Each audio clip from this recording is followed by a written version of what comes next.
that the views and opinions expressed on this show are those of the host and guests and not necessarily the opinions of the owners of Global Communications Network. Today can be the turning point in your life by making a simple decision. Fundamental questions of navigation. Where am I? Where am I going?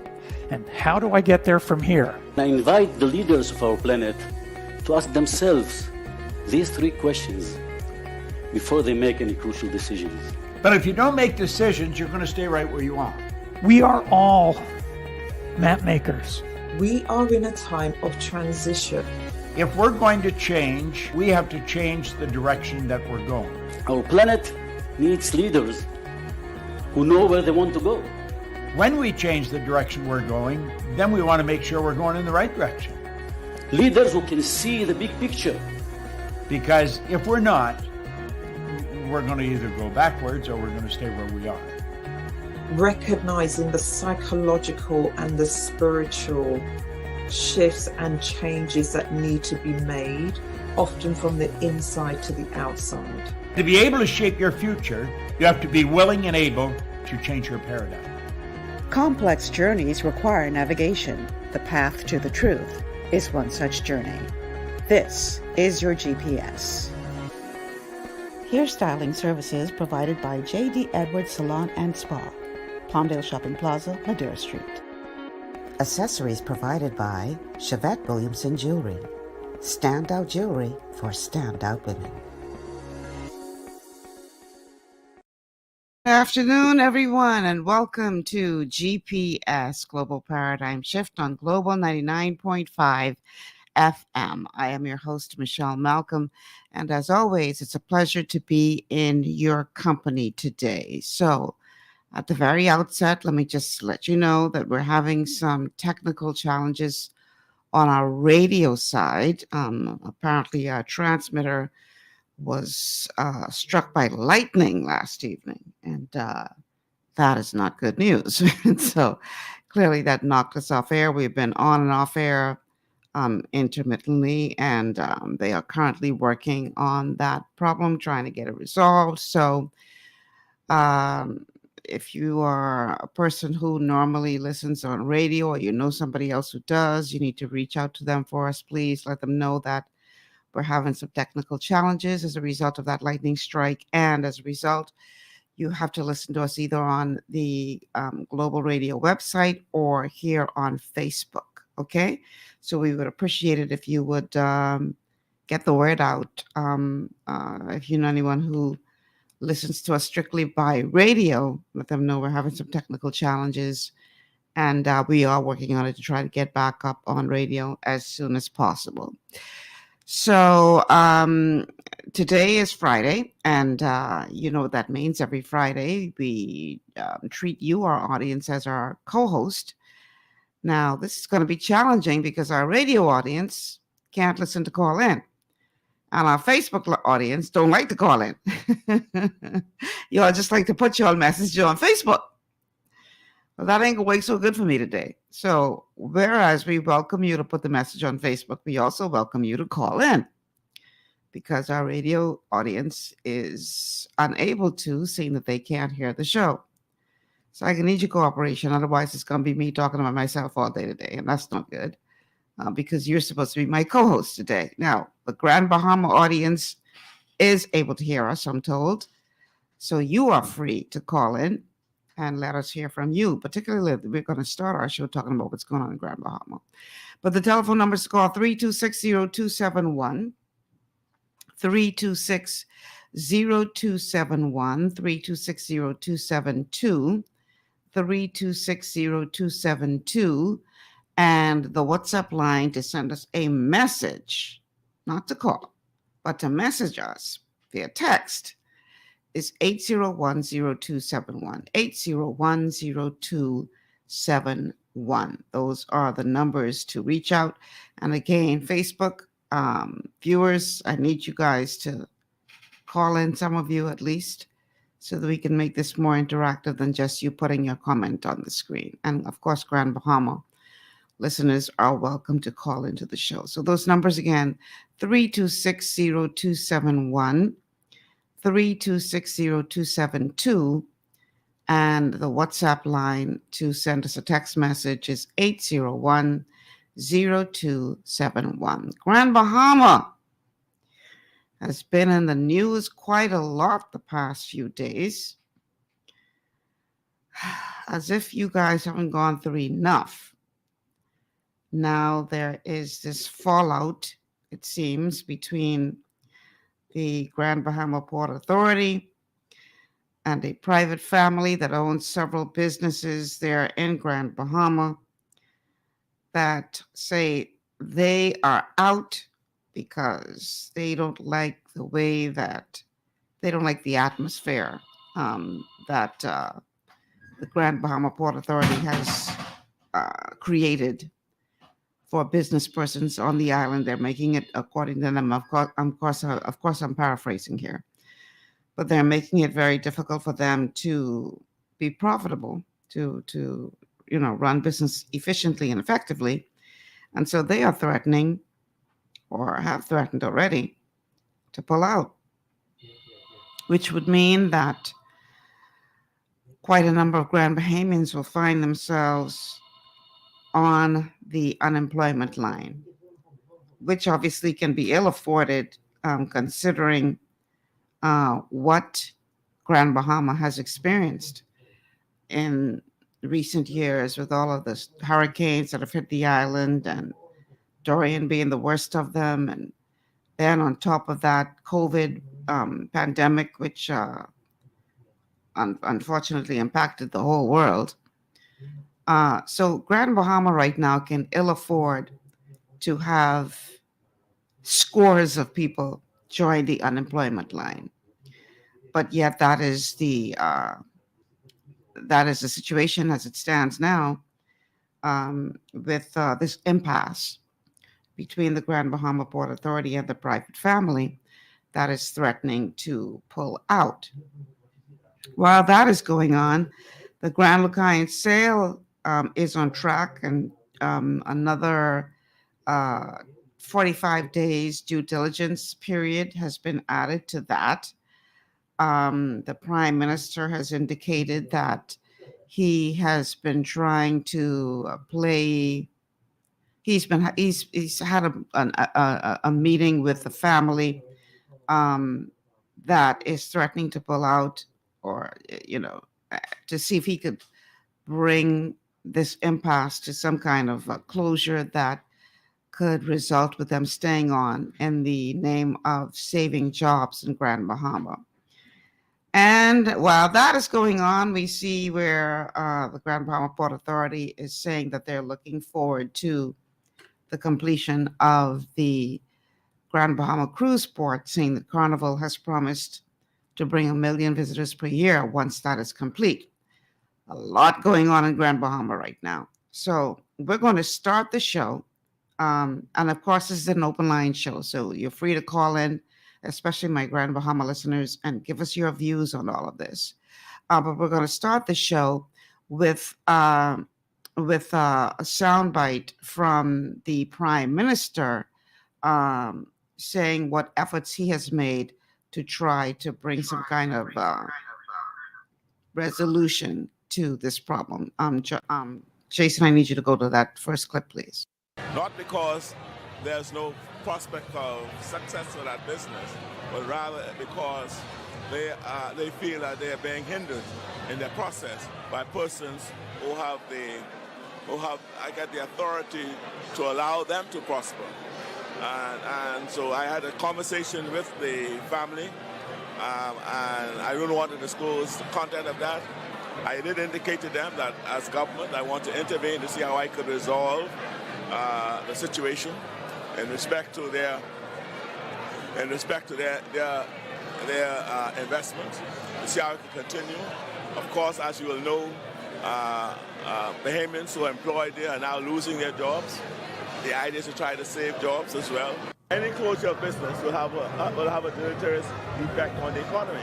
And yes, we are assiduously moving to revive Grand Baham's economy. We think we are well on the way. this will be a setback to that revitalization effort. But we are hoping to be able to move to somehow find another initiative to fill that gap until this matter is resolved or resolve this matter so that gap may not have to be filled. It's just the family rethinking their position and coming back to the table to see how they can reserve their investment. So the Prime Minister is calling the closure of Gold Rock Home Design Center and Do It Center a setback, and these are all businesses that are owned by the family, a setback in the government's efforts to revitalize the struggling economy on the island.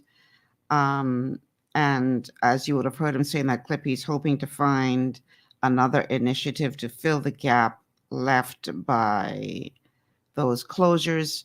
Approximately 100 people are unemployed after the Del Zotto family, following a long and drawn-out feud with the Grand Bahama Port Authority over limited access to the Devonshire subdivision excavation site, announced that it would close its 3 businesses on the island. And obviously, the Prime Minister is doing everything that he can to try to fix this problem. And he said he's always concerned when investors in the country find it impossible to continue with their investment, not because there is no prospect of success at business, but rather because they feel that they are being hindered in their process.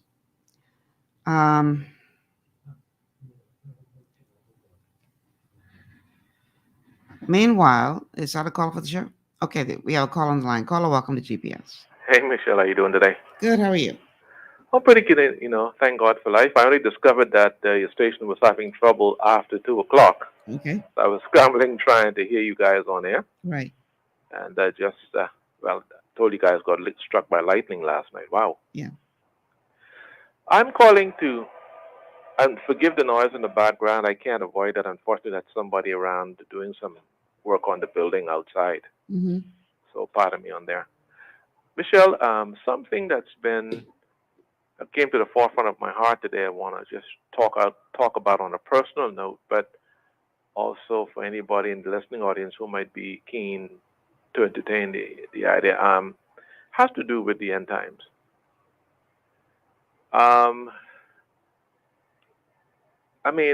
The thing that had me really thinking this way lately is with the central bank discontinuing or putting out an order to discontinue checks, I think over the next few months.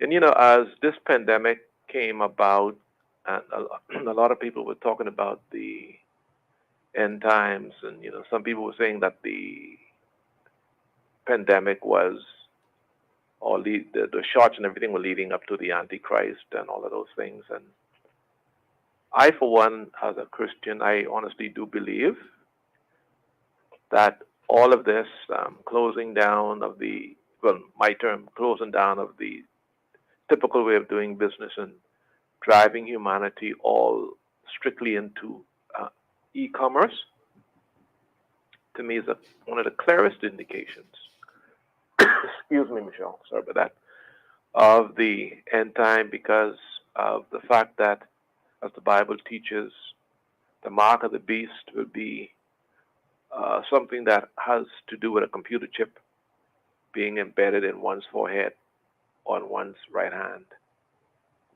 without which one will not be able to buy nor sell. In other words, whoever refuses that mark of the beast as taught in the Bible would be killed, or they will starve to death. And I'm wondering if anybody out there in the listening audience is aware or conscious of these things as I am.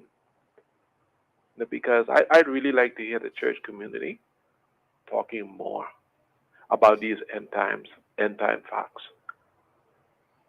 Because, pardon me, because at the end of the day, Michelle, again, as the Bible teaches, the rapture is going to happen pretty soon in the calendar of time, when Jesus Christ will come back and rapture the born again believers off the planet. That will not be his second coming. That'll only be him coming in the clouds of heaven and taking the dead and those who are alive up in the air to meet him.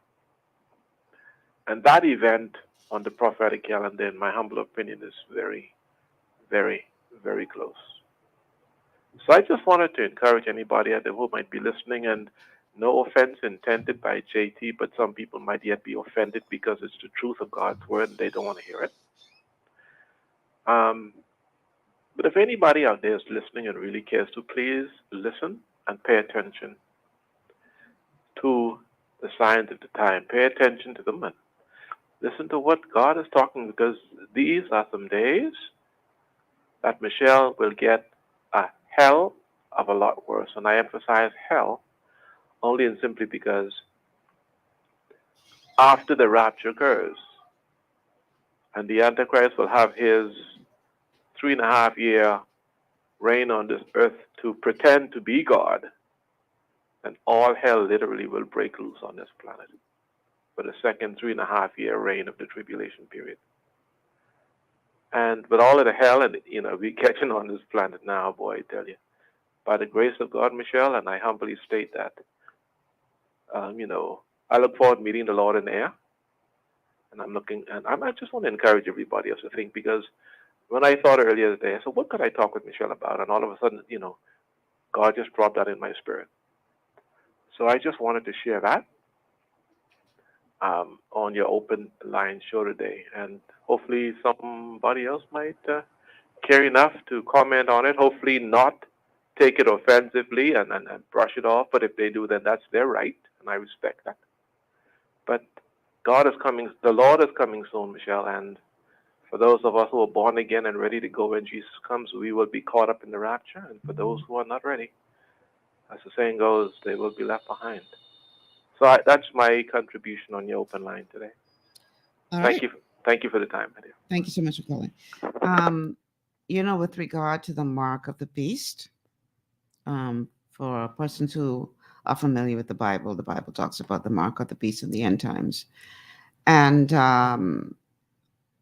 quite frankly, it doesn't necessarily have to be a chip.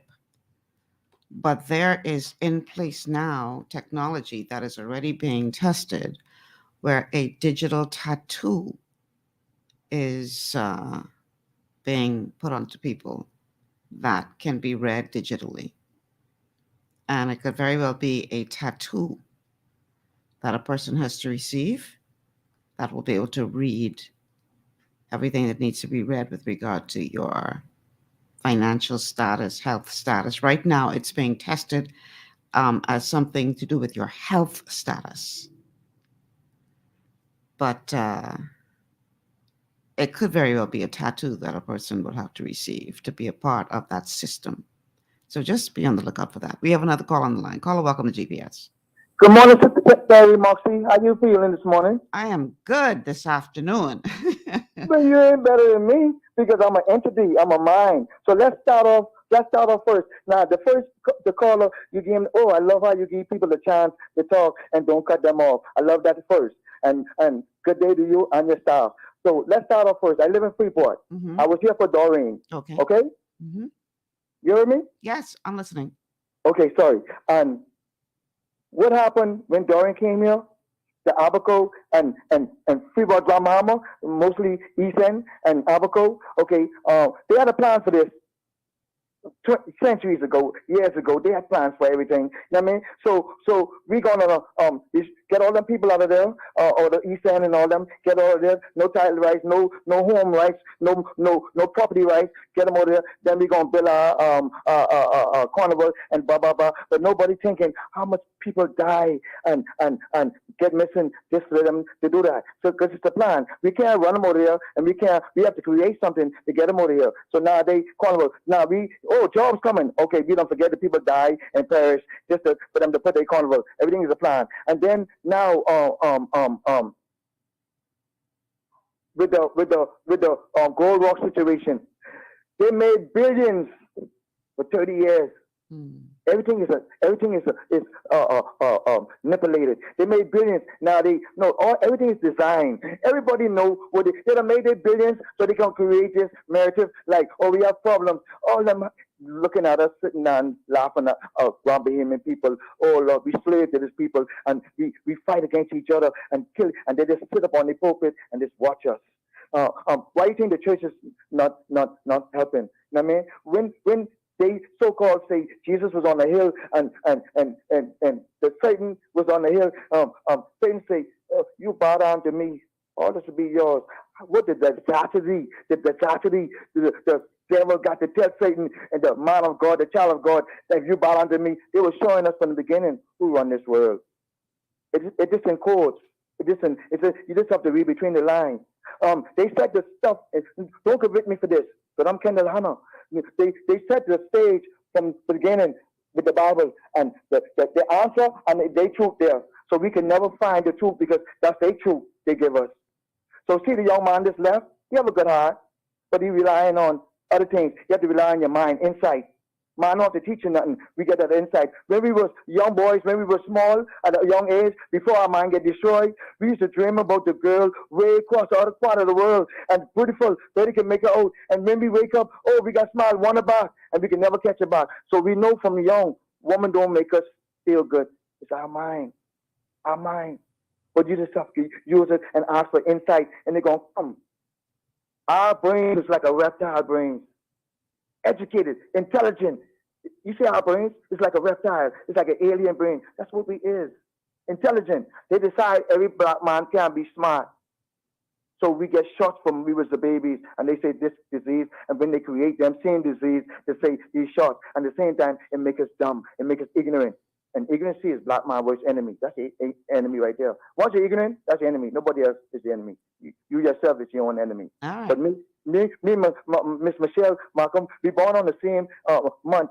We Leos, but it's more to that because we've been in the mummy's stomach for they can't put a number on that. We hundreds of years old as alien, and when we come out, they say we zero. They hide all that. So I have to cut you off now because cut me off. You have a blessed day. Yeah, I gave you a good long rope, okay, but I got to take a break. And for the record, I'm not under the sign of Leo. But for those of you who believe in that thing, I was born under the sign of Cancer. My birthday is July 16th.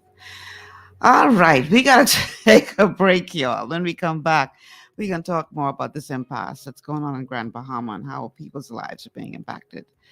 Or anything else you guys want to talk about. We'll be back after these words from our sponsors.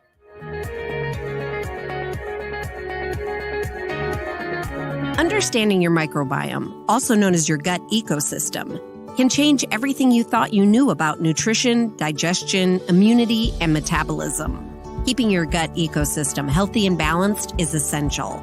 Ultimate Microbiome by Longevity was specifically formulated to optimize this ecosystem.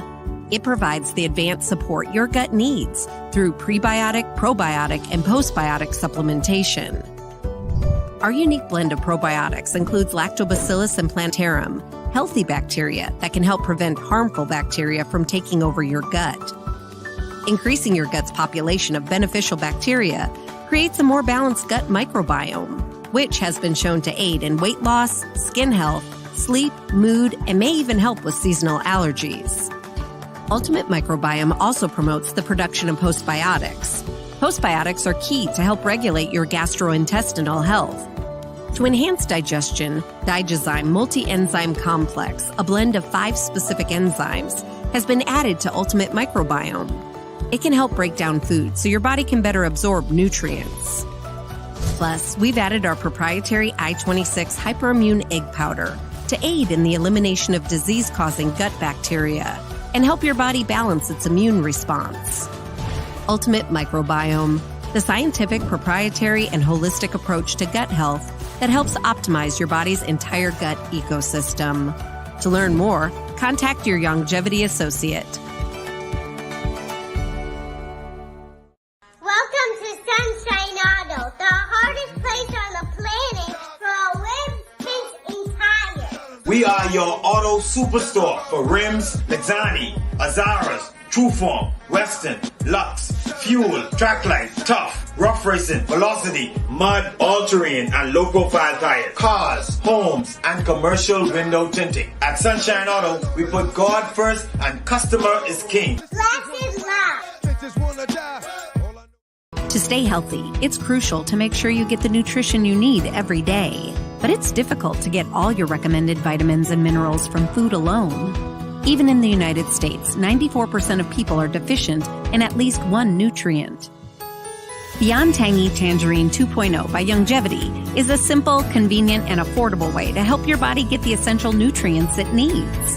It's an advanced plant-driven multivitamin mineral complex that contains certified organic whole foods, trace minerals, and antioxidants.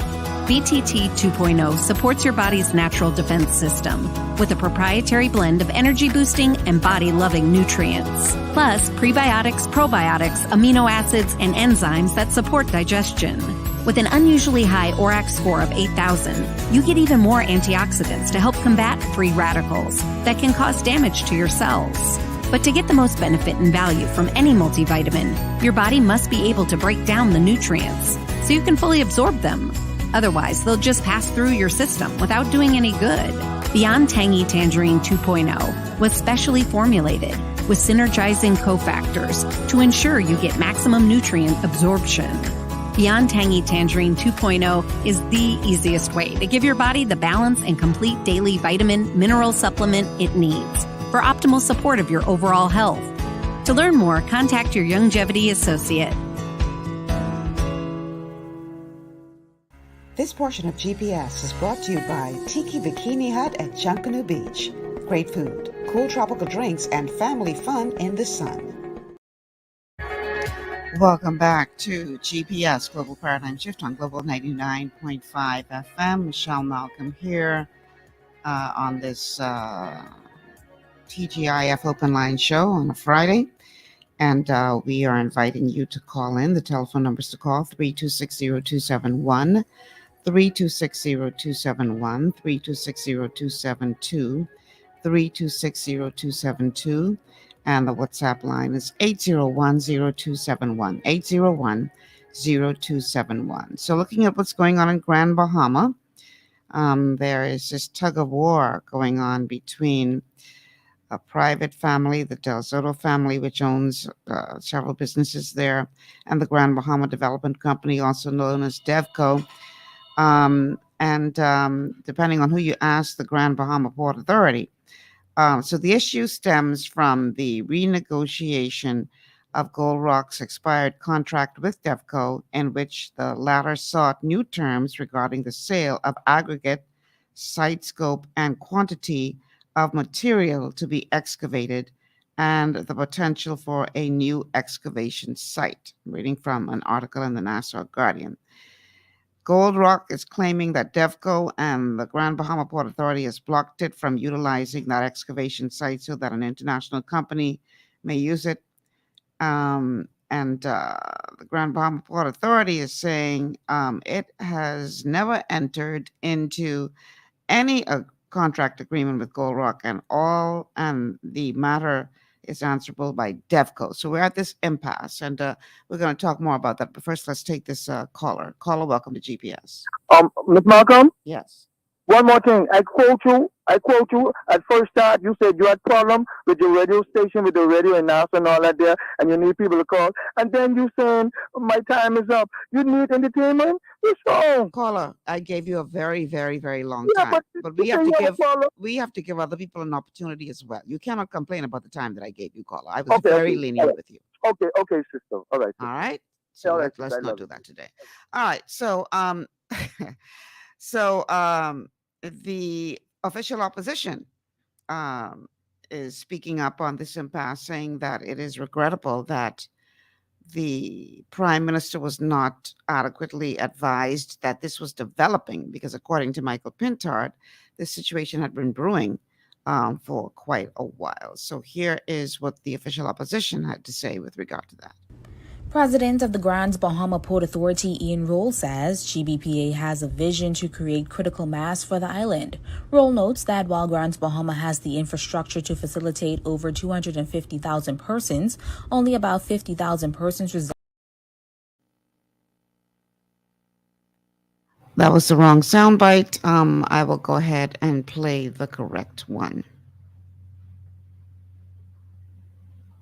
Pintard adds that over the past several days, he's reached out to President of the Grand Bahama Port Authority, Ian Roll, and other stakeholders. Pintard says he also reached out to Prime Minister Philip Davis, who says he was not made aware of the relevant details. We felt it was most inappropriate for the leadership on Grand Bahama not to alert the Prime Minister that there was something brewing in Grand Bahama that would have a negative impact on residents in Grand Bahama.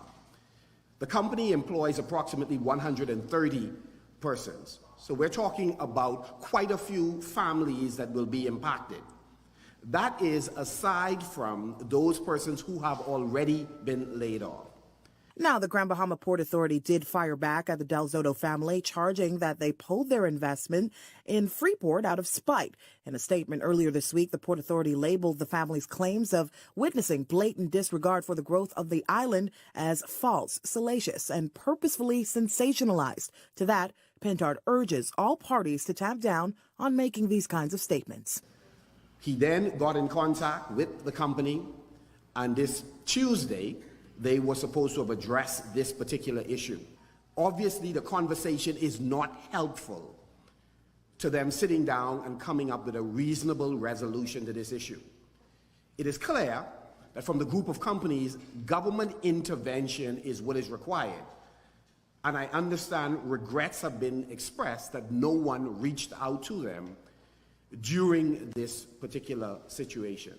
He also outlines the impact this group of companies' closure will have on Grand Bahama. A number of families, more than 100 families, are likely to have the breadwinner or a contributor to the finances of that family without a job.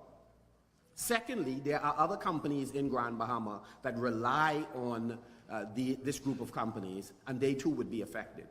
There are a number of very serious developments on the island that have started and others that are about to start that rely on the products and services of this group of companies. Those are likely to be affected, especially since, as you are aware, there are already disruptions in the supply chain in the global market, and the Bahamas has been affected. We will be affected even more. He adds that Grand Bahama's economy has the potential to rebound, but this closure sends the wrong message. Many residents and businesses are still trying to repair their homes and facilities. And while some companies on the island can provide some of the hardware and construction supplies needed, there are items, particularly in the concrete space, that they would not be able to provide.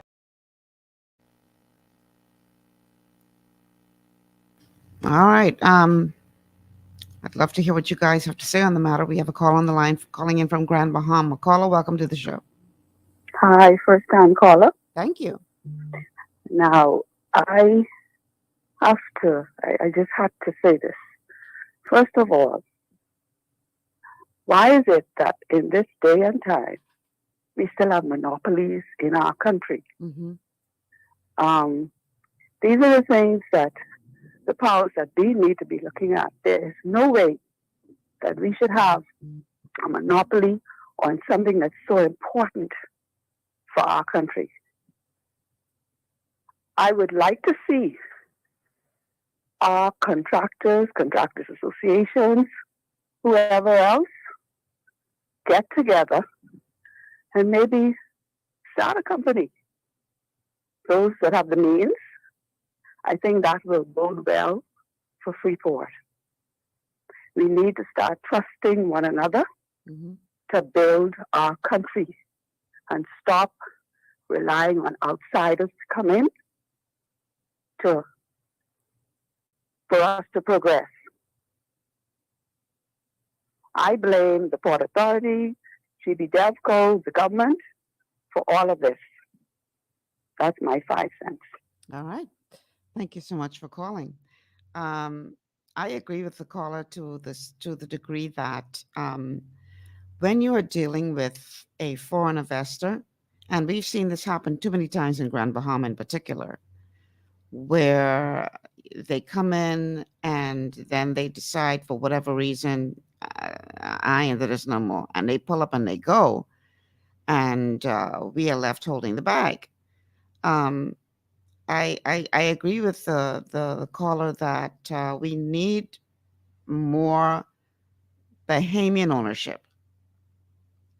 We need more economic empowerment as it relates to Bahamians owning, not just, we are so happy to say, oh, this company came in and they're going to do this and they're going to provide a certain amount of jobs. Jobs. And I'm not knocking jobs. People need to work, people need to feed their families, but you don't see as much emphasis being placed on ownership. And quite frankly, I mean, business is business. And even if it's a Bahamian owner, if it's not working out for them financially, they're going to make the best decision for their business. But at least if they are Bahamian, there is, I think, an even greater incentive to make it work because you home. Whereas you could easily, if you're a foreigner, pick up and say, man, we out. we ain't putting up with this. So it'll be interesting to see what does come out of this with regard to the Prime Minister's efforts to try to resolve this problem. But I know that Grand Bahama can ill afford to go through another hit economically. And that is exactly what this would represent for that island, because you're talking about over 100 families being impacted. And, without an airport, a functioning airport, that makes it even more difficult to attract the type of investment that needs to be attracted. So there's got to be a greater emphasis, I agree with the caller, on trying to encourage local ownership, Bahamian ownership. And I honestly don't see sufficient of that happening. And perhaps it's time for us to revisit the model that worked in the past, but it's not necessarily the best model going forward. Now, that being said, I'm not knocking foreign investment. I'm not saying that we should ban all foreign investment into the country and only have locals. No, because you need both. You need both. And in the same way that we bend over backwards to accommodate the foreign investor, we need to bend over backwards to create opportunities for local investors as well, and provide them with the same degree of cooperation and incentives that we do for the foreign investor. So that's one of the things that I would like to see happen.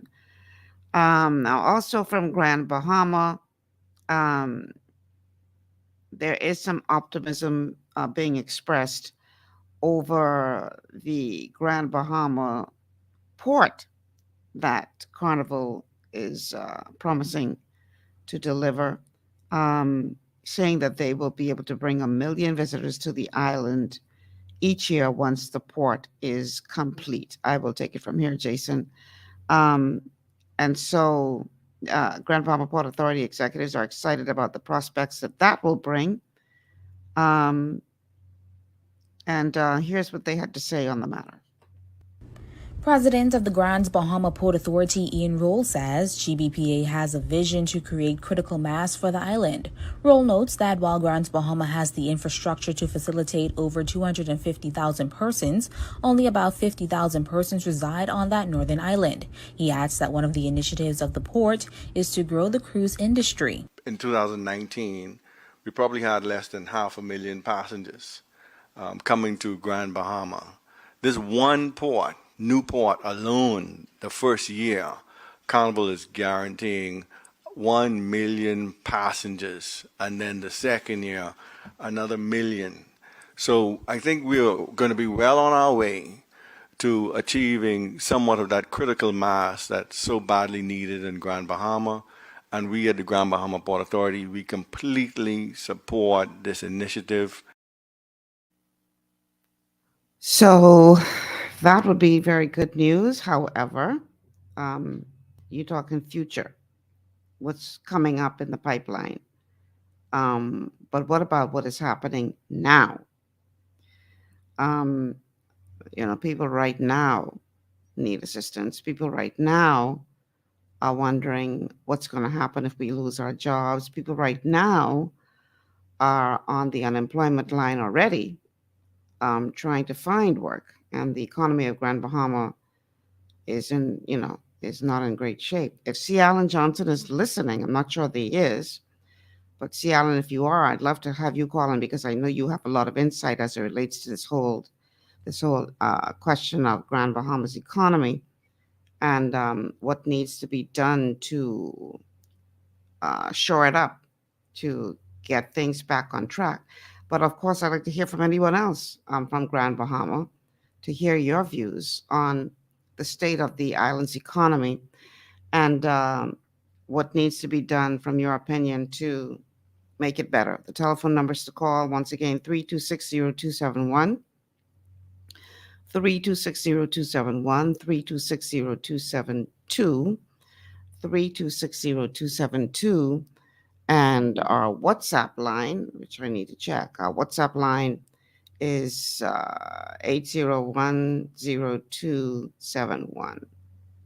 8010271 to send us a WhatsApp message. Now, for those of you who may have tuned in late via Facebook, we're having some technical issues with our radio broadcast here in New Providence after our transmitter was struck by lightning last evening. Know that they are working on it, trying to get it back up as soon as possible. Is that a caller for the show? No? Okay. Telephone numbers to call 3260271, 3260271, 3260272, 3260272, and our WhatsApp line is 801-0271, 801-0271. We have a call on the line. Caller, welcome to GPS. Hello, caller. Hello, how are you doing, ma'am? Great, how are you? Okay, I'm calling from Freeport. Yes, the sir. problem is, and everybody seems to be putting their head in the sand, is that the Port Authority now is stagnated Freeport. That's it. One time ago, in the olden days, they used to worry about the development of Freeport and all of these younger generations who leading up there. They only looking out for one thing. That's money. They trying to see what they could get. They're not worrying about the poor man. Don't mind what they do on TV or radio and taking pictures and all that. That's only a flam. Okay? They're not worrying about the poor man. Their license is expensive. I have a government license. My government license cost me $100. You know what the port cost me? $2,500 for the same license. Now, how are you looking out for the poor man if you can charge them $2,500 when government only charging $100? So do you think, caller, that the Grand Bahama Port Authority has seen its best days and needs to just be disbanded and Grand Bahama come under the government like every other island? Yes, I think that would be better. See, in the olden days, when they got this contract and Edmonton, Georgia, and the highway and all that, they look out for Freeport. They was developing Freeport. When was the last time any new building or new structure was in Freeport? Think about it. When was the last time any new structure was built in Freeport that can develop Freeport? They only looking out for things. You know why they looking out for the new port? They looking out for what they gonna get from it. How they gonna benefit from this new port? How they gonna benefit from that? That's what they're looking for. That's all. The port is only looking out for the port. All right. Now the area there's 2 millionaires fighting amongst themselves, and only the poor man is gonna suffer. That's because don't care what happens, the Port Authority is gonna be there, and this family over there, they going back to where they come from. They're gonna have their millions over there. Okay, then I'm gonna hide. Nobody's gonna hide over there. They're not gonna hide. The port is not gonna hide. The port will still be here. The family, they going with their millions over there. They ain't gonna hide. So who's gonna hide? Who's gonna hide all that? 2 millionaires fighting. Who's gonna hide? The poor man. You think they're worrying about 130 people that's going to be unemployed? They're not worrying about that. The port ain't worrying about that. The farm ain't worrying about that. Because if they was, they're going to put the foolishness aside, sit down, to the table and let's discuss what's going on. Okay. I'm not sure what happened. I think we may have lost that call.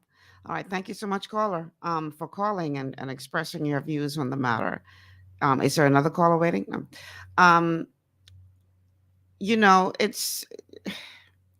It's very interesting to watch because as this is happening, there's something else going on in Grand Bahama with regard to some 27 persons who have been charged with allegedly operating a business without a license.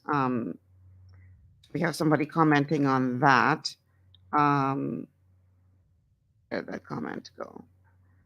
So Wolverine says, look at what is going on with the 27 business owners arrested in Grand Bahama by, well, I don't know how you could say Ginger Moxie and Grand Bahama Port Authority, because I'm pretty sure Ginger Moxie doesn't arrest anybody. So let's be careful how we throw things around. But you know what? Let me just go ahead and play that clip from the news as it relates to 27 Grand Bahamians who have been brought before the courts. Some of them saying that the whole process was quite unusual and unfair to them. So take a listen to this. I must sign this paper. Wow. That's to give an account for them moving the vehicles. There will not be no charge to me for them moving the vehicles. Okay? I signed the paper. I think I didn't even read it. I ain't gonna lie. I did not read it. I am signing it because of what they told me. Right. You understand me? When I looked 2 days later, an officer came to my house with a summons for me to come to court. Okay. You understand me? He told me, say, just sign the paper, say, come to court and state your part. I said, but sorry, I'm not a mechanic. I don't have nothing to do with these vehicles. I don't know where these vehicles come from. Right. You understand me? So he said, just sign the paper. It's nothing going to happen. It's nothing going to be, nothing going to happen to you. Deception. Nothing. Okay? So I came here. After I signed the paper, he told me, say, now come to court Thursday. Be the court. Don't miss court.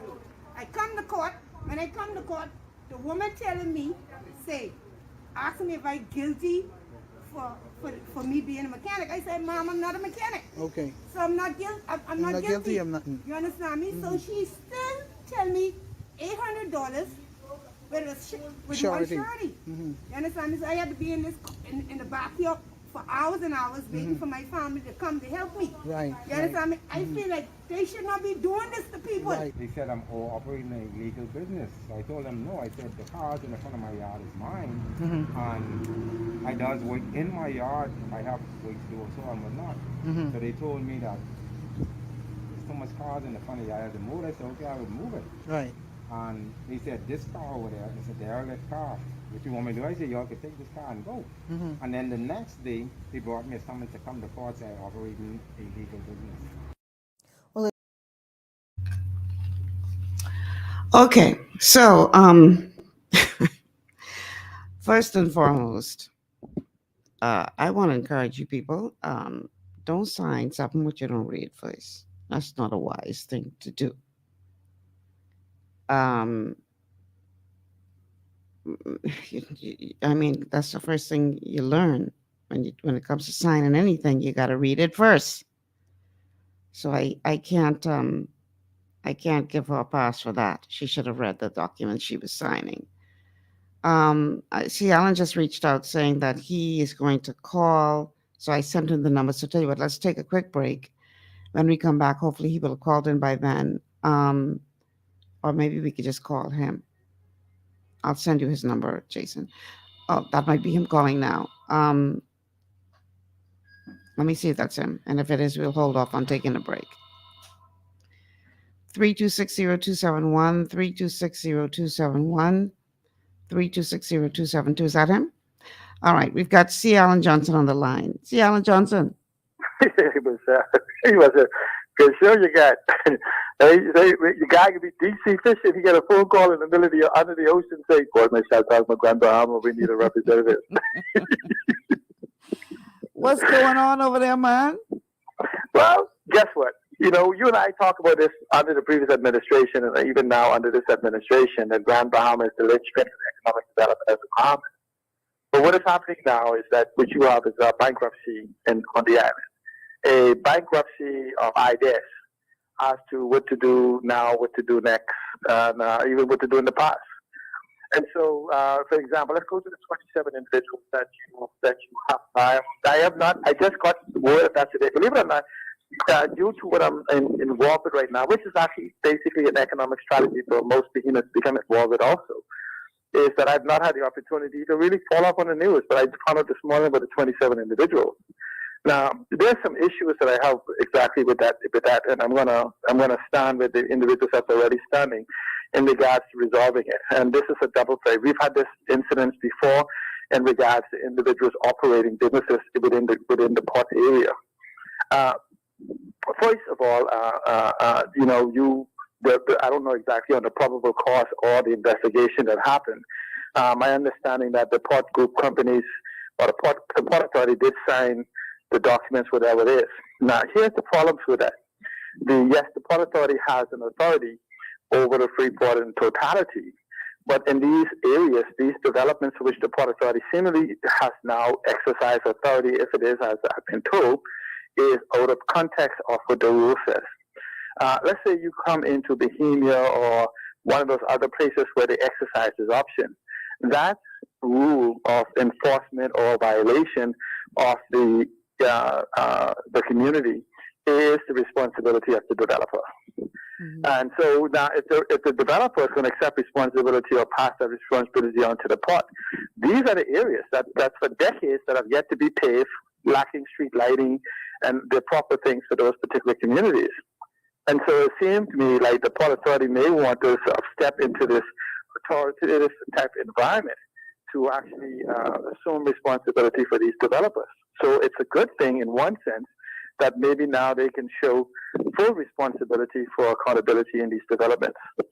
But now it's another aspect of this that a lot of people don't understand that has been abused, and I've questioned legal clarity from the previous administration to past two previous administrations, and they somewhat concurred with my opinion. And here's that opinion, is that once you have a license to operate within, and even for the last meetings we had the port authority, that some things had to be done in regards to regulating certain businesses and an adoption of their adaptation for their licensing regime considering the 21st century environment. Here's what happens, and this is it. The Hawksbill Creek Agreement is a licensing agreement that gives the authority to the Grand Bahama Port Authority to license people who want to, listen very carefully, who wants to partake of the benefits of being in business within the Hawksbill Creek area. Now, what it does not preclude is individuals doing businesses, whether they are docile within the Freeport area or outside, from doing business, or people within that area doing business with people in that area. If I decide that I want a roofer from 8 Mile Rock to come and do a repair on my roof, he can come and do it as long as he's licensed by the proper authorities, which is the building department of the Bahamas. All I say, I want to have this is something that's simple. I want to have my lawn cut. I want to have my house cleaned or my business cleaned or whatever.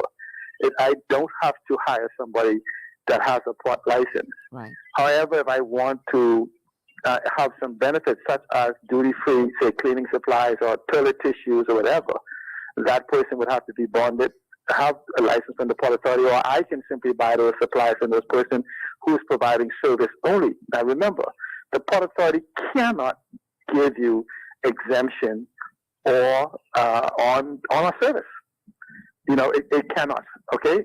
And so the benefits then is not necessarily accrued in the service industry where you start talking about 21st century type businesses. Now, here's the issue. The issue is, once you have a license from the government of the Bahamas, do you need a license from the Grand Bahama Port Authority? In previous arguments with them, they tried to use the argument, well, you could, and this was told to me by the Grand Bahama Port Authority, you could have a business in the Freeport area as long as you have a government license, but you cannot be in a building that's bonded. Okay, so I went and got legal opinion reviewed. It comes to find out that a building is only bonded until it gets a certificate of occupancy. Once it has a certificate of occupancy it's no longer bonded.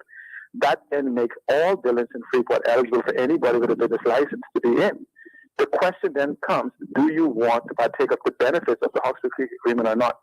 And I think it's going to be important beginning next week for the government of the Bahamas, the Grand Bahama Port Authority, to clarify that position as to where the authority lies.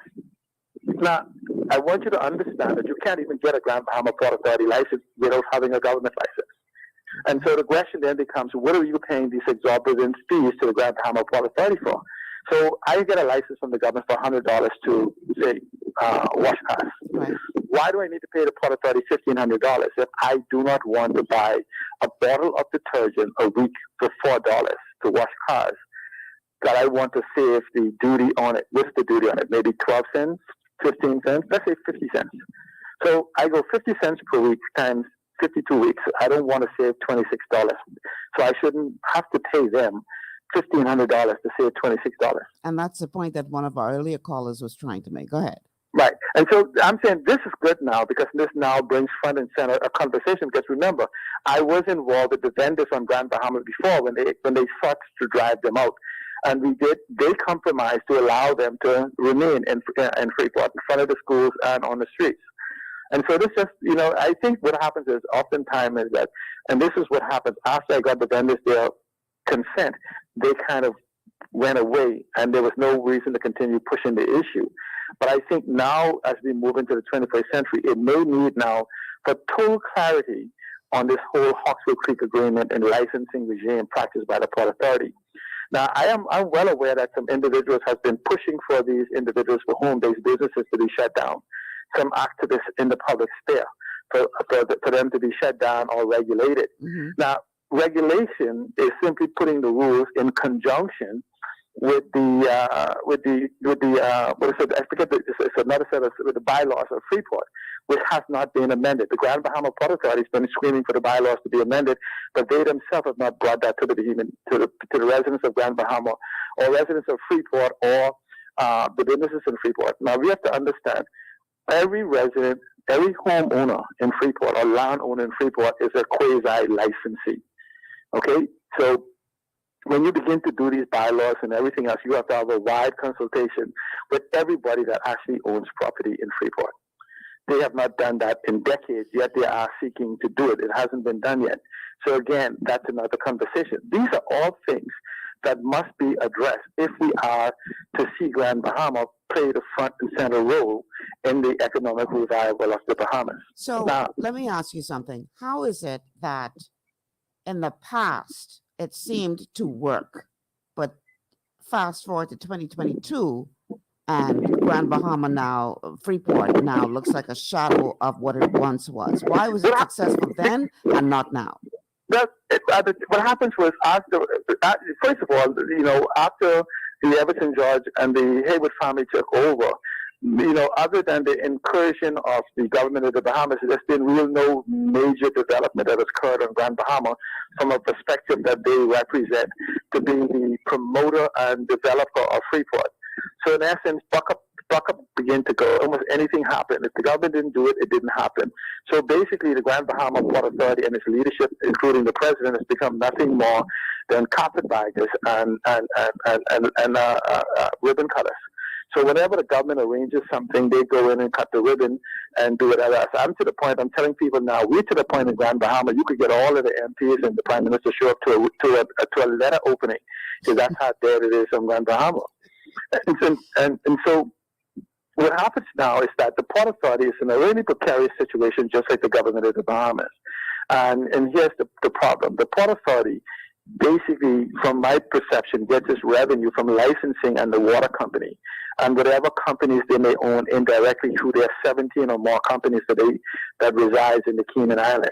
So, don't take into effect that the Grand Bahama Port Authority or its interests don't own companies on Grand Bahama. The problem is the laws of the Bahamas does not allow for disclosure for any companies that has 50 or less shareholders. So I could easily use an example, say, I no longer own shares in the power company, me or whatever personally. But if I have a company in Cayman Islands or the Seychelles, they could own shares in the company. Let's say 10 of us own shares. What we do is we form a company in Seychelles. Let's say each of us own 10% of this company. And so essentially what happens is now when we transfer our shares, suppose we sell our shares to Seychelles, that become one share as opposed to 10. I get it. And so again, so it hasn't been divorced. But for what we do know is that they do own a percentage, I think 20% in the shipyard. And so the shipyard is directly connected to this Carnival port that is going. That's one of the reasons why it was pushed here.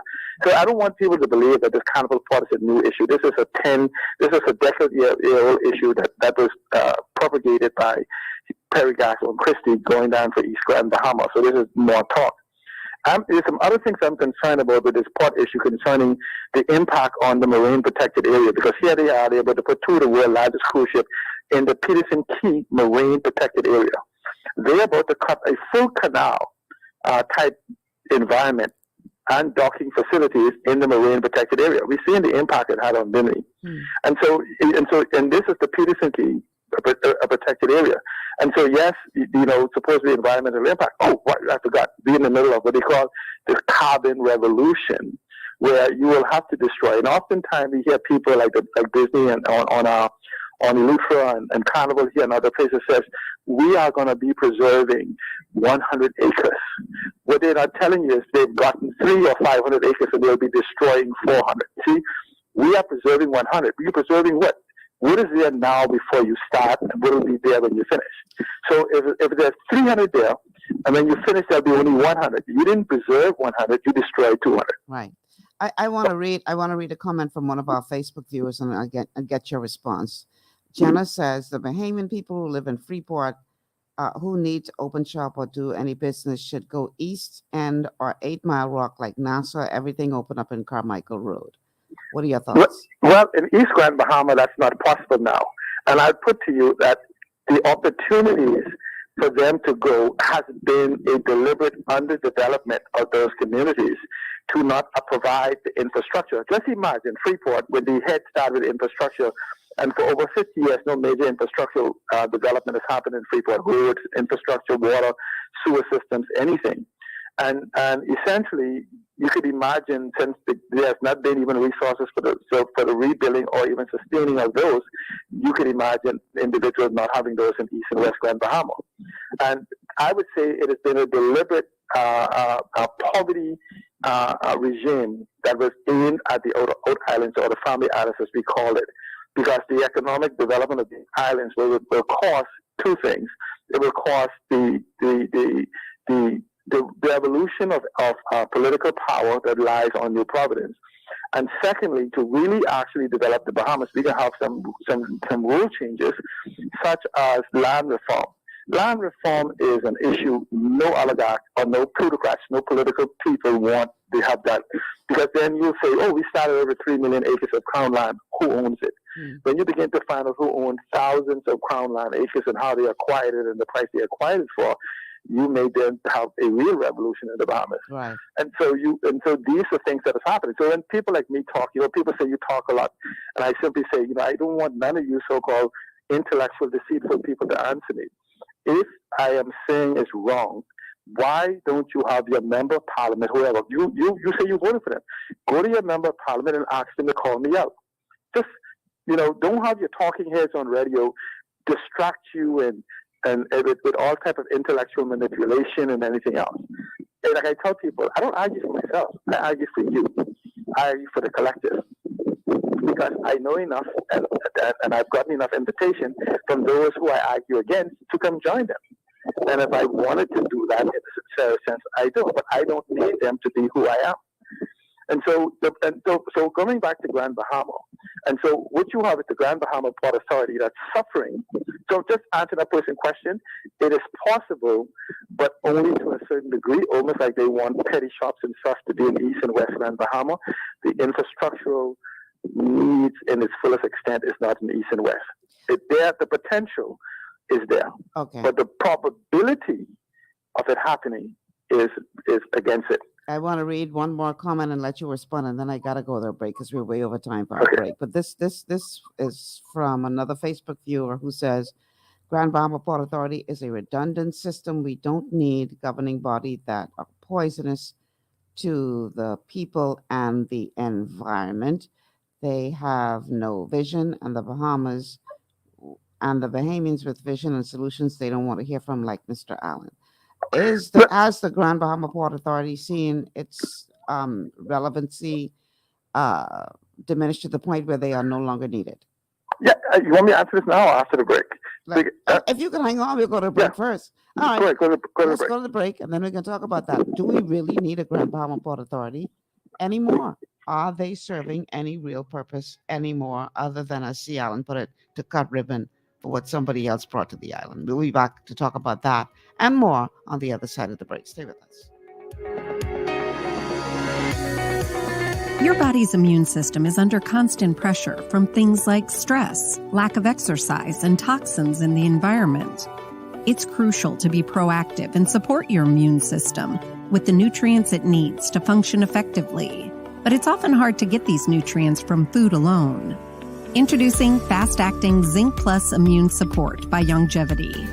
Unlike zinc-only supplements, Zinc Plus Immune Support builds on the proven power of zinc and adds complementary nutrients to give your immune system extra support. Vitamin D helps balance the effects of zinc, while our proprietary blend of natural fruit and root extracts provides the extra help your immune system needs to work against daily stressors. And we've included Longevity's exclusive plant-derived minerals to give your body the minerals it needs, but can't get from food alone. And because Zinc Plus Immune Support is delivered in a great-tasting, sugar-free, berry-flavored lozenge, it encourages quicker absorption of all these nutrients into your body. Zinc Plus Immune Support. Zinc plus the extra support your body needs to promote a healthy immune system. To learn more, contact your Longevity associate. Welcome to Sunshine Auto, the hardest place on the planet for rims, paints, and tires. We are your auto superstore for rims, Lexani, Azaras, Trueform, Western, Lux, Fuel, Tracklight, Tough, Rough Racing, Velocity, Mud, All-Terrain, and low-profile tires. Cars, homes, and commercial window tinting. At Sunshine Auto, we put God first and customer is king. Glasses love. It's gotten harder and harder to get your daily requirement of vital nutrients from food alone. Without additional vitamin and nutrient support, your health and well-being can suffer drastically. That's why Z-Radical was specifically formulated. It combines a blend of antioxidant-rich vitamins, minerals, and botanicals with the protective powers of fucoidan to help fill the gaps from lack of nutrients in your foods. The core of Z-Radical is fucoidan, a naturally occurring polysaccharide that helps stimulate immune reaction, protecting you against inflammation and oxidative stress. We harvest this powerful mineral-rich nutrient from brown seaweed, harvested only from the world's most pristine ocean waters to ensure the purest quality. It's then extracted using cold process technology to ensure maximum levels of bioavailability. Then we add essential vitamins that help to protect your cardiovascular and nervous systems and are crucial for optimal immune and neurological function. Z-Radical also includes a proprietary blend of delicious antioxidant-rich fruits and berries. This great-tasting combination helps your body combat free radical imbalances that can contribute to a variety of degenerative conditions like arthritis and heart disease. Z-Radical. Experience the power of fucoidan with antioxidant-rich berries, 8 essential vitamins, and more to provide you with potent health benefits. To learn more, contact your Longevity associate.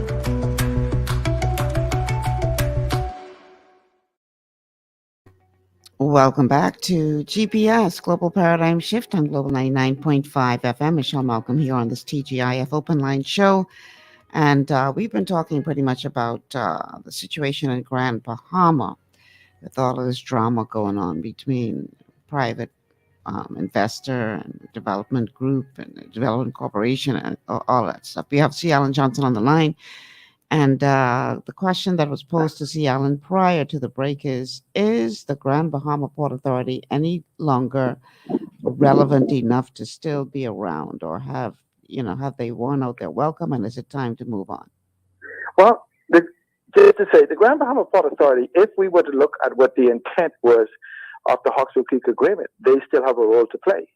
They are supposed to be an economic enticement development arm to go around the world, to come up with a master plan for the economy of Grand Bahama, go around the world and entice and create the ecosystem, the type of environment for those businesses to come to and thrive in this investment climate. The Grand Bahama Port Authority has not done that in over 2 decades. Now, if you look at the point of where the Grand Bahama is acting as what some people like to refer to as a quasi-government, in 1990, it was envisioned that the Grand Bahama Port Authority would have evolved into a municipal government structure that is yet to happen. And so when the pre-national movement came up with the local government regime in the Bahamas, it was technically not for the rest of the Bahamas. It was only to basically give an excuse to delay the implementation of the taxation regime that's supposed to happen in Freeport. So they came up with this so-called local government law. And so essentially what happens is that power is supposed to move to municipal government. So if we move to a true municipal government and go back to the merits of what the Hawkesbury Creek Agreement means, we would find that the Grand Bahama Port Authority may not be able to still fulfill its motive, because the Grand Bahama Port Authority has joined the other Aragonite companies on the business and made Grand Bahama an extractive industry development where people come to extract wealth, Aragonite, and other things from the economy. So the question then now for us to ask is the Grand Bahama Port Authority to, beyond the rhetoric such as their reef plan and other things, to actually bring to us more than a book of ideas, but an actual strategy as to what they will do for the island of Freeport to justify their continued structure. But at the same time, we need to examine what the intent was of the Port Authority and what is in the best interest of the humans as we move forward and decide how we want Freeport to be run. And I'm saying to you that the Hawkesbury Creek Agreement, with or without the Grand Bahama Port Authority in its current makeup, is an excellent agreement in the current global environment we are in. What happens from the Grand Bahama Port Authority now is that it has a lack of leadership and across every aspect of the environment. And I will even lay it at the foot of the board, because the board is the one who has tolerated the lackluster leadership for the last 2 decades. Nobody goes into the office of the Port Authority and get a pay every single week, regardless of how they perform. If they fail, they get paid. If they succeed, they get paid. More failures than success, they get their pay. And so they have created a culture of, I guess, almost like the civil service: show up to work, get paid. And so there has been no major development. You can't call their small business department and have a real conversation. You can't call, and even the Grand Bahama Port Authority, when they have these so-called meetings with the community, you're not allowed to engage them. You come for a pitch from the various different departments, mediocre at best, and then they say, thank you for coming, there's some food and drinks in the lobby, and see you next month. And so they have not come to us with a viable plan, a viable economic plan for people to actually even prepare to get involvement. This is the problem we're having now with the press release coming first from the governor of the Bahamas concerning the Electoral Hospitality Group meeting another 45 days, and the chairman of that speaking on behalf of the electorate about how wonderful things are going to be. But at the same time, you have Mr. Scott, who's now repeating exactly what I've been saying across all radio and social media for the last 2 weeks. No airport, no deal for Electra America. And so the problem with that is, if you understand who Electra America is and who Common Group is, who come together to form Electra America Hospitality and AKA Hospitality. Electra America Hospitality acquire buildings and apartment buildings, and AKA Properties manages those as part of a prospectus for short-term, long-term lease for the short-term leasing, more like what we would call bed and breakfasts and apartments. But here's the problem: we are now creating an environment in Grand Bahama where they're supposed to come and spend. The Bahamas government say $300 million. Based on what they announced, it'll be closer to $100 million or more, right? But here's the problem. Nobody flies into the Bahamas or Grand Bahama to rent a room. Room happen to be an incidental aspect of what they come for. They come for the sunshine, sea, and service. So the question then becomes, when you fly into Grand Bahama, let's ignore the fact that there is no airport for you to fly into. But when you fly in, swim in, run in, jog in, whatever, what are you coming for? Okay, where's the golfing? Where's the tennis? Where's this? Where's whatever? This so-called voluminous type environment. That's why when you begin to look, and if we be honest with ourselves and ask ourselves, yes, Carnival is going to bring 1 million people per year. Okay, for what? To their private island. And that's why they're building a canal. The canal, the moat they're building around their location is to keep the humans out from trying upon their made in China goods and things. So in essence, you can't get into their private island. The people have to come out. What are they going to come out to? Because within that thing is a full inclusive type environment. What are they going to leave there for to go to Tino Beach or someplace else? And so, but this is why we love into buying hope. I tell you, on this island, hope is the best dope you could ever sell. Well, you could understand why. You could understand why Sea Island, based on everything the island has already been through. Right, but see, what happens is that we have a people that has been beaten, and this is a company town. Make no mistake of it. Have you ever watched those movies where you have a company town and you say anything, your business punishes? Right. So, C. Allen Johnson has a painting business, and I start talking against the Port Authority. Even though the Port Authority hasn't said anything, everybody starts saying, boy, I can't go there because they can think I support him, and I support him, I support his argument against them. Right. So I die. Right. And so essentially, we have created a mafia of suppression of opinions on this island. And many of those who speak with a slant. If you listen to them, you will actually see that they got 1 foot on one side and half a foot on the other, because they are basically pushing an agenda. And this is the problem with the activism or advocates on this island. Advocacy on this island, in my perception, is a game of prostitution. It's one of business. Let me see where I can survive because I don't have anything to do. So I have to, come across as an activist or an advocate to get paid politically, cash-wise, or otherwise. And so what happens then is this is why, in spite of the potential that Grand Bahama has, it has not happened. Because, again, let's go back to a game. We all love sports in the Bahamas. So when you go to a basketball game or a football game, you have the fans in the stadium, you have the players, you have the managers, and you have the owners. The problem is if we actually expand that analogy, you could see the fanatics, which is the political people, the political who support these two political parties. And whenever one leaves, you remember how the team loses to Miami? He loses, we'll get them next season. Same thing with the political party leaves. We'll get them next season. They call them fans or fanatics here in the Bahamas. The players are the MPs. Okay? I want you to pay attention. They come, they get traded, and you have these third parties. That's the minor league. You're trying to get us into the major league. Okay? Okay. Then you have the managers of this economy. That's what we call the oligarchs and the plutocrats. They own these businesses and these gas arrangements and oil arrangements and food arrangements and other things going back to when the colonial type environment gave it. The very small group of families that actually are all involved and interconnected with each other regardless of their political affiliation. Those are the managers. But there's some owners.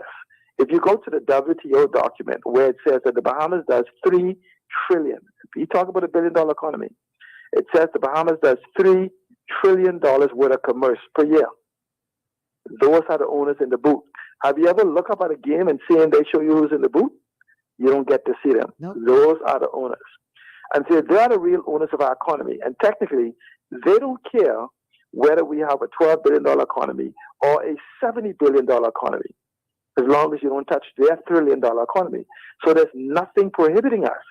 The problem is that you have the managers who cannot afford for you to become equal to them. See, these people don't care whether there is no managers. And so the problem is, so what you have is people whose ambition has always been greater than their ability, 5-year celebrities who says, choose me, I can do the best backing of the oligarchs and plutocrats to keep it the way it is. and we actually take sides as fans, buy our own paraphernalia by virtue of our votes and everything else, to simply support this regime that is meant to oppress us. Now, let's come back to Grand Bahama. When you look at the leadership of the Grand Bahama Port Authority, we must examine its role it plays, because basically the Grand Bahama Port Authority is nothing more than a proxy for the government of the Bahamas. The Grand Bahama Port Authority cannot issue a single business license in the Bahamas. The Grand Bahama Port Authority cannot give you a bonded certificate. You know, the certificate that you say you're going to partake of the benefits of the Oxford Creek Agreement? Mm-hmm. The Port Authority cannot issue that. Customs does. The government of the Bahamas does. So, in essence, the Port Authority, you pay the Port Authority from hundreds of thousands of dollars per year for absolutely nothing that they give you, except to say, you could go to the government now for this. And the government does, or the government approves you or disapproves you. So what is the Port Authority for? Its purpose was for the stimulus for the economic development as the owner of the land in Freeport, to also cause development to happen by land sales and everything else. And this is why when we delayed the implementation of the tax regime, they've been able to simply sit on hundreds of thousands of lots and acres and not do anything, because they don't have to pay the millions of real property tax every single year, the tens of millions of dollars per month in real property tax. So if they had to pay that, and we had a local government, municipal government regime, Grand Bahama would be the Singapore of the Caribbean. And so, in essence, what is missing in the Grand Bahama Port Authority, and I would challenge anyone in the Grand Bahama Port Authority to release a press release to this. I say that Grand Bahama Port Authority has become a cesspool of incompetent leadership. Period. Okay? Them's fighting words, Cialan. Them's fighting words. Well, guess what they could do? They could simply put on and say, here's our record for the last 2 decades of what we have done. Here's how we've improved the lives of Bahamians. Here's the investments we have enticed to the island. Here's the return for the fees that the government, that the individuals has been paying to, the licensees has been paying to the Grand Bahama Port Authority. Here's the quality of water that you've been getting. You know, not ignoring the tens of millions of damage that they've done since Dorian, but here's the quality of water and service that we have given you. You know, here's, and all you have to do is just simply come and even for the service charges, for the indirectly that it comes to Devco and Lusco, and simply say, what am I paying for services for? What am I paying? You know, you have lots, and you have even for development in Grand Bahama, where the roads, the grass on the both sides of the road is getting 2 lanes and now becoming 1 because of the lack of enforcement, which comes back to the same thing. If the Grand Bahama wants to push this issue of licensing in each of these developments, then the Grand Bahama Port Authority should set responsibility for everything that it has comes under its purview, not for some of it. And I'm simply saying that I think this facade of meetings that the Grand Bahama Port Authority has to come to think. But yes, the most important aspect of this, the office of the Prime Minister or the Minister for Grand Bahama. And the Honorable Ginger Moxie has, through her entertaining her orange economy antics, dancing and prancing and whatever, and linguistic oracle expressions through the orange economy, entertaining us, have not done or said anything that is substantive to tell us what is happening or what is her plan for Grand Bahama. Mind you, Ms. Ginger Moxie implied that she's the author or the senior architect of the Blueprint for Change. She said this in the House of Assembly.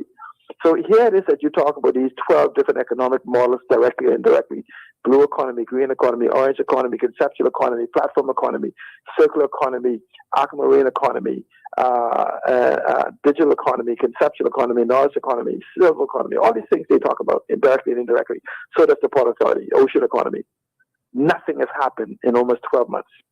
No strategy, no ecosystem, nothing. The Grand Bahama Port Authority, who has been here for 60 years or maybe or longer, have not been able to show us anything that's going to happen in Freeport. And the government of the Bahamas, who is responsible for Grand Bahama, which includes Freeport, have not been able to tell us what's now, what's new, or even what's next. And I think until Grand Bahamians and begin to speak up, but because the economy of the Bahamas is dependent on Grand Bahama, why? Because there's no other island that has the head start on the infrastructure that is needed for the economic development and empowerment. You hear with the chief talker for the Port Authority says, "Oh, we could hold 250,000 people, and we only have 50,000 people, so 1 million people will be coming per year to the Bahamas." That is that's convoluted, conflated. It's the best I can describe it. What people on a cruise ship has to do with the population of Grand Bahama? Absolutely nothing, but it sounds good. And this is the context you hear coming out from the leadership.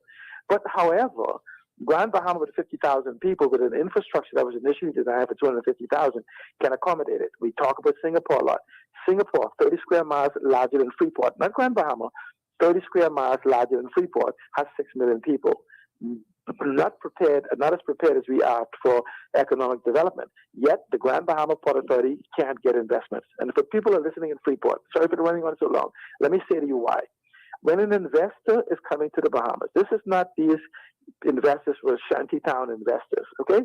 These are progressive investors that understand. Wait, what you call them? Shantytown investors? Investors, right. You know, like you go to a certain neighborhood, you have certain businesses that pops up in these neighborhoods, even like in America even. But, you know, like you have liquor stores and number shop and hair salons and all these other different things. These are these type of investors. These are institutional investors. They do their research. They have read the Hawks-Wheatley Agreement. They have examined the reports. They have looked at how it's being operated. They've been looking at the incestuous relationship of the Port Authority and government. This is why they're not coming. It isn't that Freeport is not prepared. Freeport is the most prepared destination in the world for the new economy. The problem is they know the type of leadership that they have to encounter for which they have no recourse. That's why the investment in Freeport has not happened. Because what we have been sending people to Parliament whose ambition has been greater than their ability. Most of these people, we know who they are. And the leadership, with the expression, Google is what has made these political parties so relevant, you know, because they just search for terms and words, put in these beautiful booklets, and when it's time to execute, they don't. But what they've done is they've set up a regime, and this is why they don't. No, these political parties don't want 10 years, you know. Because in 10 years, you'll really know their level of incompetence. So they get to say after 5 years, you got rid of me so I didn't get to finish, I'll do it again. So what happens, though, is when they look at this agreement, and they look at what is there, and they look at the leadership, and then they walk in and talk to the leadership. See, these flowery words the leadership of the Port Authority use, when you sit down with investors, they know they're not impressed. They know that you're BSing. They're like, this man is blowing smoke and he even ain't smoking. You know? Listen, man, we gotta do a show. You hired me this week, but we gotta do a show. Yeah. You let me know your early. I don't like how you tell me you couldn't do my show this week, and then I turn on the TV and I see you on somebody else's show. I was very. That's in the night. That's what I'm saying. I was very hurt and offended by that. I can apologize. No, that was a night show. Okay, I can't work at the night. But I only messing with you, man. I only okay, no, but you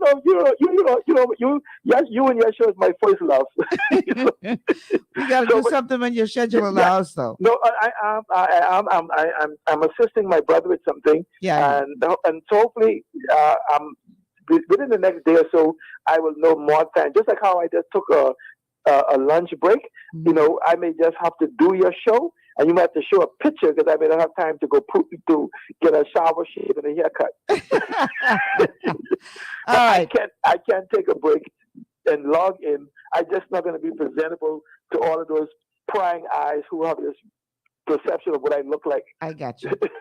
But listen, I appreciate you providing insight. Right. And believe it or not, for Grand Bahamians, if we come together, we can change the country, not just Grand Bahama, not Freeport. We can change the country in the next 18 months. But we have to decide that we will no longer accept the mediocre leadership that has been presented to us. And I want you to go tell every MP on the island I said it, and tell them and hold up your tape and recording with your live broadcast or your camera, and say, see, Alan Johnson said y'all are mediocre and incompetent at best. Trust me. And he would want your response. I ain't got to tell them what you say because they listening.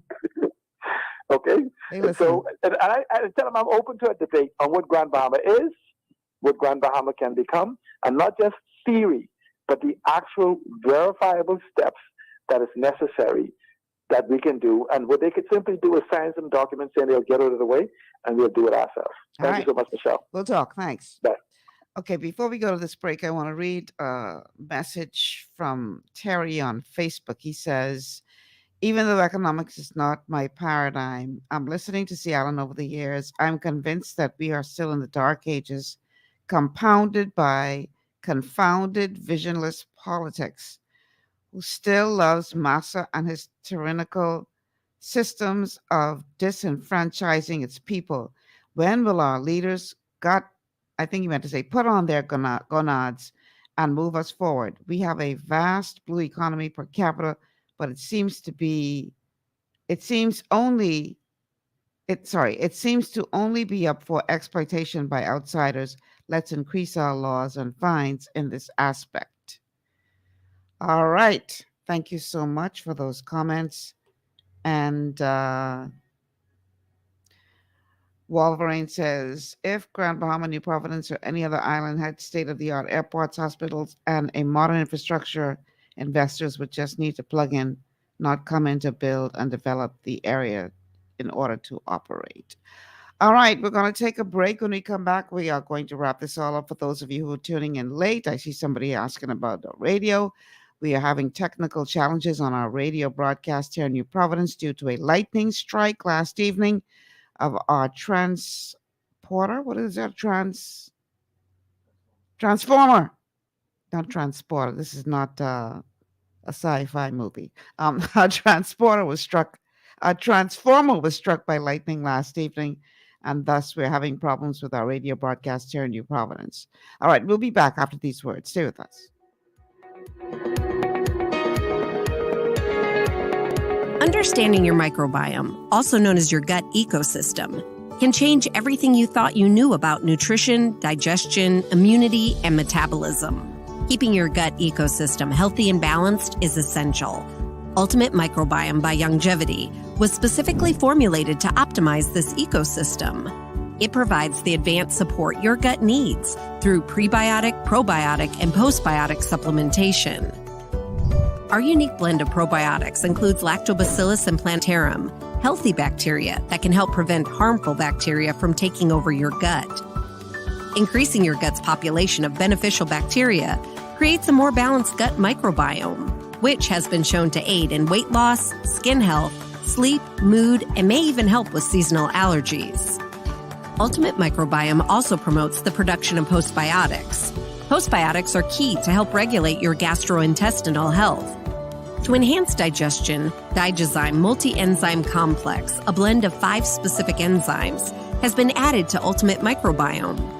It can help break down food so your body can better absorb nutrients. Plus, we've added our proprietary I-26 hyperimmune egg powder to aid in the elimination of disease-causing gut bacteria and help your body balance its immune response. Ultimate Microbiome, the scientific, proprietary, and holistic approach to gut health that helps optimize your body's entire gut ecosystem. To learn more, contact your Longevity associate. Welcome to Sunshine Auto, the hardest place on the planet for a rims, tints, and tires. We are your auto superstore for rims, Lexani, Azaras, Trueform, Western, Lux, Fuel, Tracklight, Tough, Rough Racing, Velocity, Mud, All-Terrain, and low-profile tires, cars, homes, and commercial window tinting. At Sunshine Auto, we put God first and customer is king. Blessed love. To stay healthy, it's crucial to make sure you get the nutrition you need every day. But it's difficult to get all your recommended vitamins and minerals from food alone. Even in the United States, 94% of people are deficient in at least one nutrient. Beyond Tangy Tangerine 2.0 by Longevity is a simple, convenient, and affordable way to help your body get the essential nutrients it needs.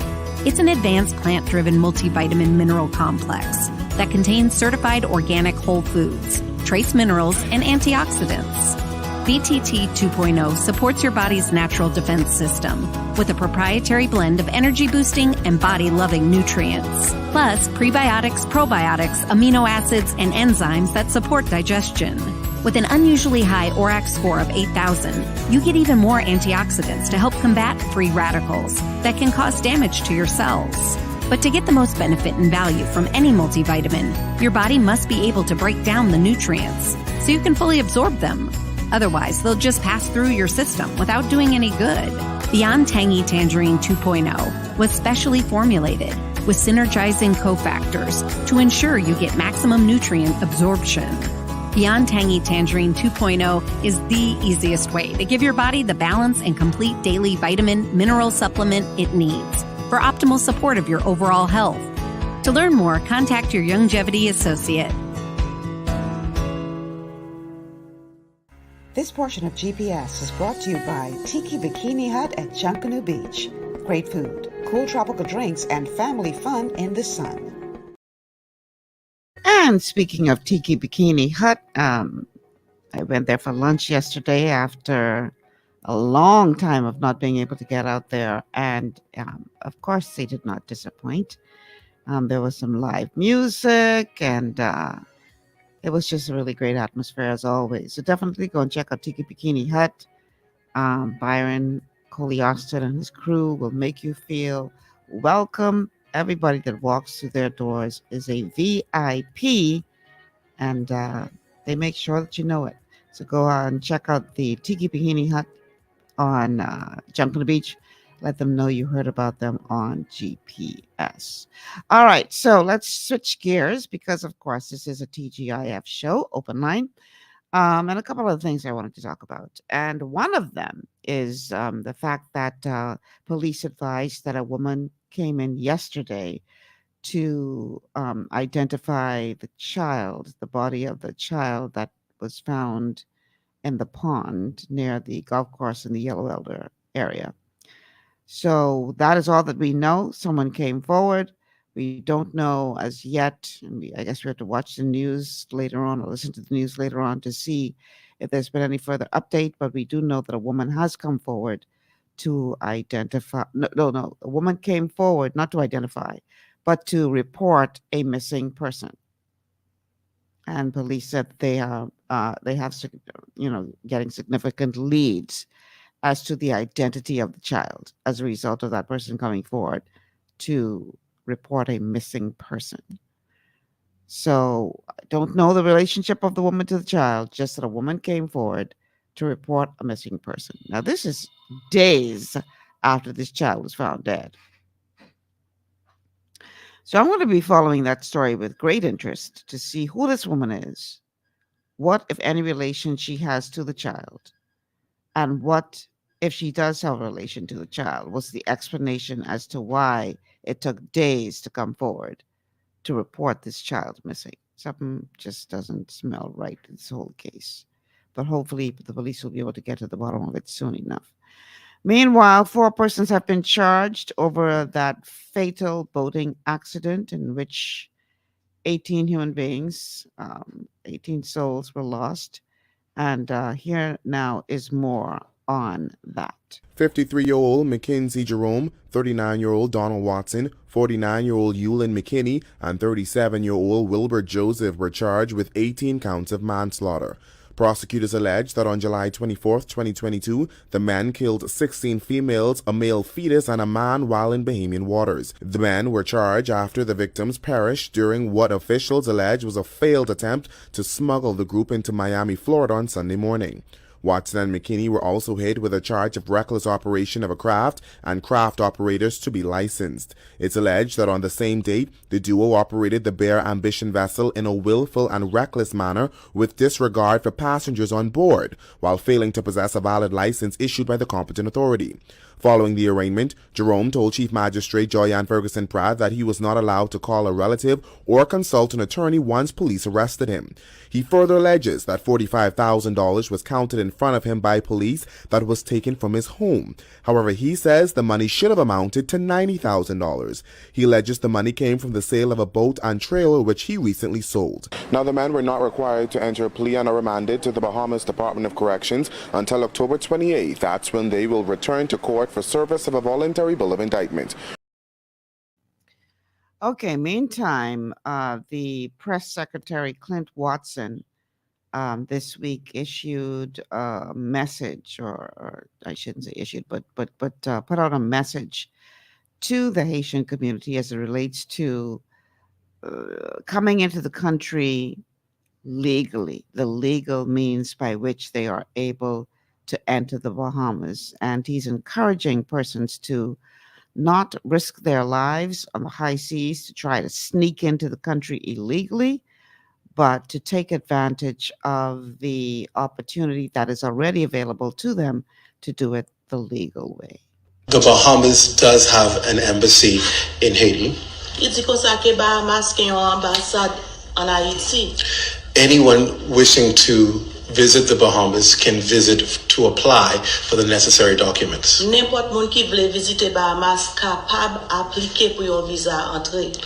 Bahamas maintains good relations with Haiti. Bahamas gen yon bon relasyon entre yo même avec en Haïti. But we will enforce our laws. Mais faut nous impliquer enforcer la loi nous. We discourage any other method to enter the Bahamas other than the regular one. Nous décourager l'autre méthode pour entrer Bahamas. Risking your life is not worth the voyage. Risquer la vie ou pas permettre voyage là. And should you also be involved in any illegal activity to enter the Bahamas, our agencies will enforce the law. We support regular migration, but condemn anything that is against the law. We invite families and relatives to convey this message to your families, to follow the law. Thank you. Now, I don't know if that message is falling on deaf ears or not. I have a feeling it's falling on deaf ears because I am sure that this would not be the first time that it has been verbally expressed what the procedure is for persons wishing to enter this country as a migrant. And yet, for many, many years now, we see where people take that risk. And take to the high seas in an effort to sneak in.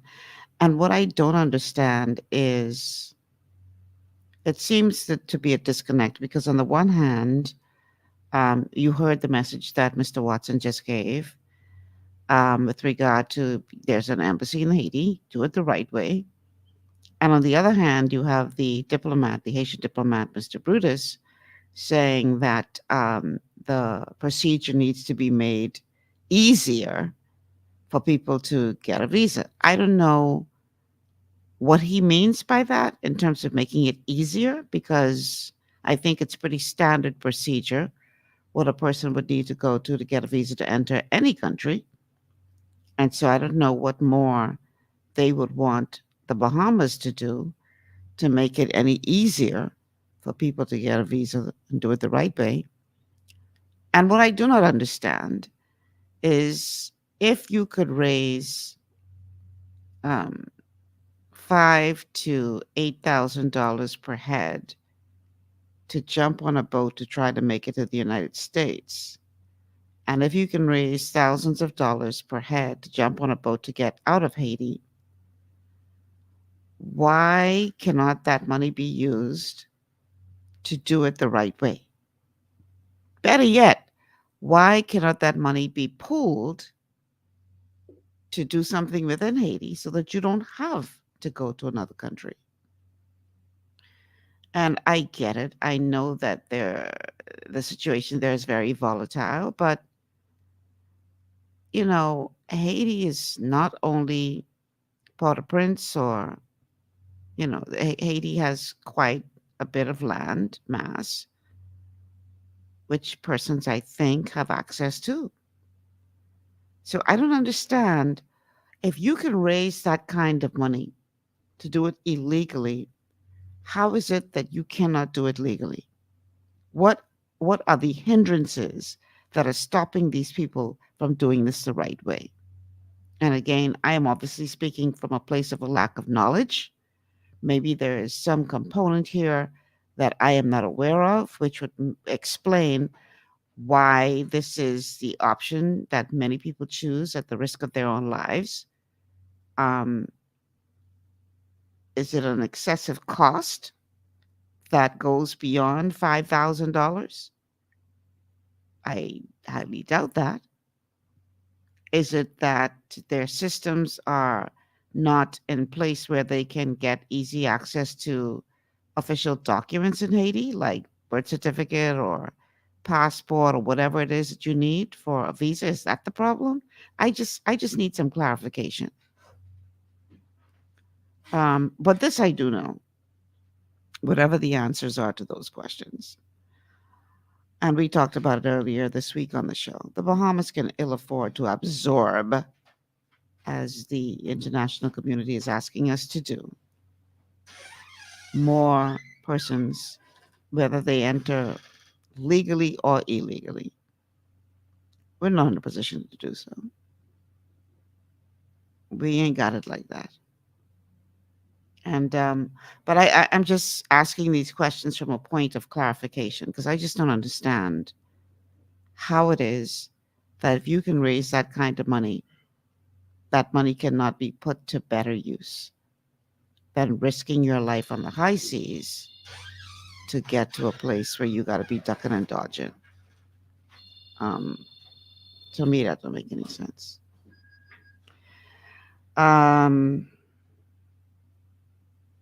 Is that a caller for the show? No.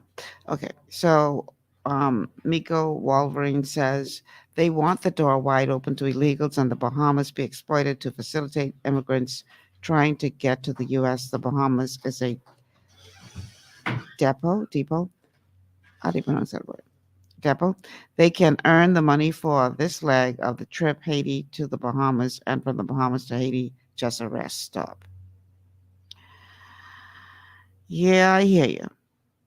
And I know that quite a bit of money is sent into the country, and this is how, Haiti taxes that money, and this is how they make quite a bit of their revenue as a nation. But it can't be at the expense of your people's lives.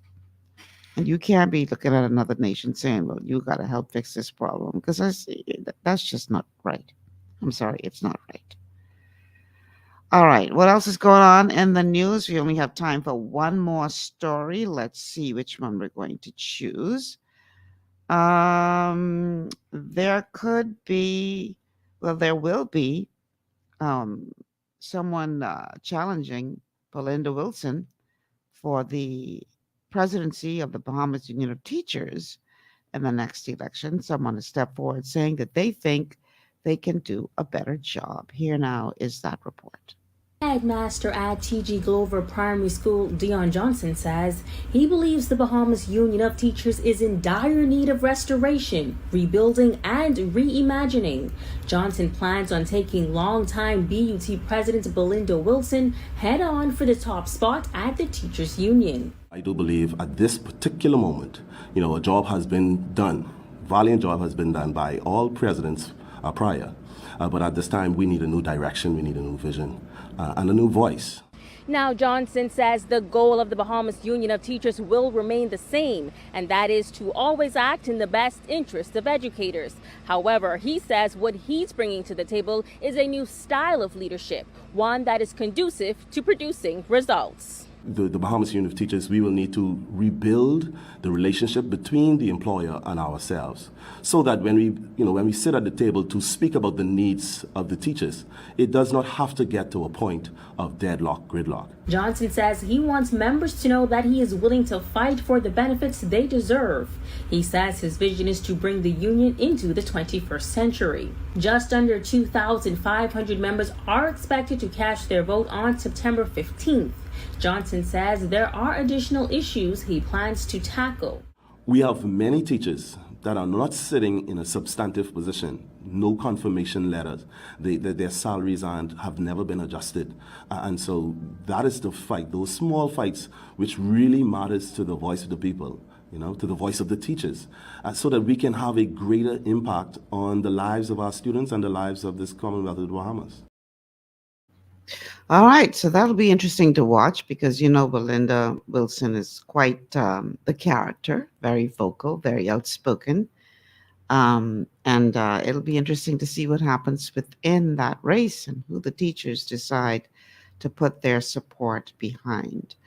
So just to reiterate, for those of you who tuned in late and were trying to listen to us on radio, we were experiencing some technical difficulties due to a lightning strike last evening. Our transformer was hit by lightning, and as a result, we're having some challenges. So the broadcast on radio has been in and out as a result. But trust me, they are working on it and continue to work on it. And I believe that they probably will have it all sorted as they will work on it this weekend. And just keep tuning in to see if we're back up. I'm pretty sure we're going to be back up sooner than later. And as of next week's shows, I'm pretty sure the problem will be resolved by then. So all of our radio audience will be able to tune in using radio once again. That is my time. Boy, time flies because I can't believe it's Friday afternoon already. And tomorrow is Saturday, then Sunday, then we're back at it. We will have another week of thought-provoking shows stacked up for you. And I would like to invite you to tune in and become a part of the GPS family. That's my time. I'm Michelle Malcolm. Thank you so much for sharing your afternoon with me today. And have a great and safe weekend, everybody. I'll see you next week.